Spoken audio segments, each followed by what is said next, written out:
nom se prononce Frankenstein. Oui, oui, oui. Le monde entier sait ce qu'a fait mon grand-père.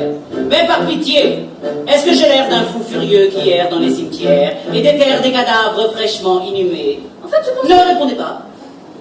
Je suis pas un Frankenstein, je renie mon aïeul et tous ses postulats. Je suis pas un Frankenstein, je ris des loups-garous et autres Dracula.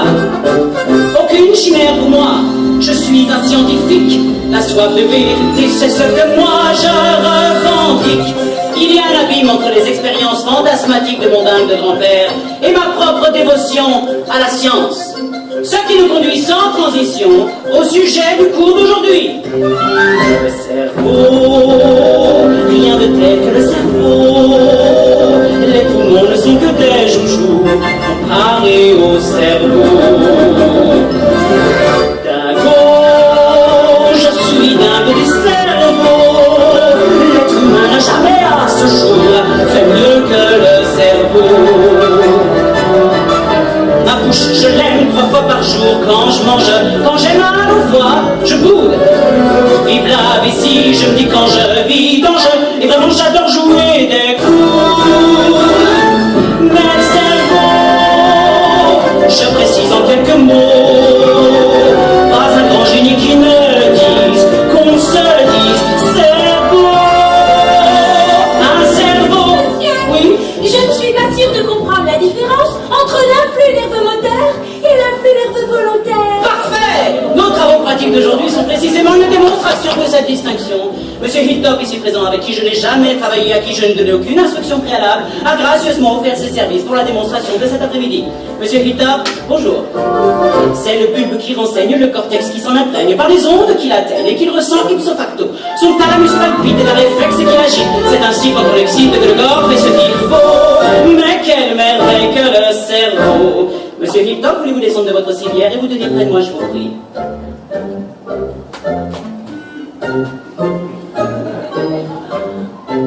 Quelle descente! Monsieur Hilltop, veuillez lever le genou gauche, je vous prie. Vous venez d'assister à un influx nerveux volontaire, monsieur Hilltop, baissez le genou, merci. Les mouvements moteurs, en revanche, sont ceux qui se font indépendamment de notre volonté. Sale petit enfure de ménage! Observez le mécanisme qui déclenche le réflexe, qui pour protéger son sexe le fait agir aussitôt. Ceci, je vous explique, il y a des joncsons synaptiques qui cheminent très méthodiques jusqu'à délivrer l'info. Mais quelle merveille que le cerveau! Mais si nous bloquons ces influx nerveux par l'application d'une simple pression locale, ce qui peut se faire avec une pince métallique ordinaire, positionnée précisément sur le renflement de la racine nerveuse postérieure, pendant, disons, 4 secondes. Misérable bougre de salopard! Comme vous pouvez le constater, je viens de démolir les parties de M. Hilltop d'un coup de genou. Pourtant, il ne réagit pas. Il ne ressent absolument rien. Ou presque. Donc, s'il n'existait pas ce courant continu d'impulsion motrice partant du cerveau, on s'effondrerait comme une branche de brocoli. Et je conclus ce petit aperçu en vous livrant ces quelques mots notés. Si certains organes ont quelquefois des pannes, on peut faire toute confiance au cerveau. Tout le monde! Le cerveau! Rien de tel que le cerveau. Et son règne n'aura pas de fin, nous la verrons bientôt. On peut dire que je suis Copernic ou Kepler. Comme comparable, je fais des petits bons en l'air. On peut m'appeler Gutenberg, Weinstein, parler des Hertz, je ne dirais pas Nine. Mentionnez pas, je ne serai pas hostile. Dites Voltaire, vous tomberez pile. Dès qu'on évoque Edison, je m'éclaire. On a Curie, j'en veux bien pour grand-mère, c'est vrai, il n'y a pas photo quand on peut voir Agnès. On disparaît, j'apporte comme un gâteau. Comment on comprend pas sa vieille Archimède, mais pas celui qui a inventé le terme de pierre que je suis, ça Frankenstein est faux. Le cerveau.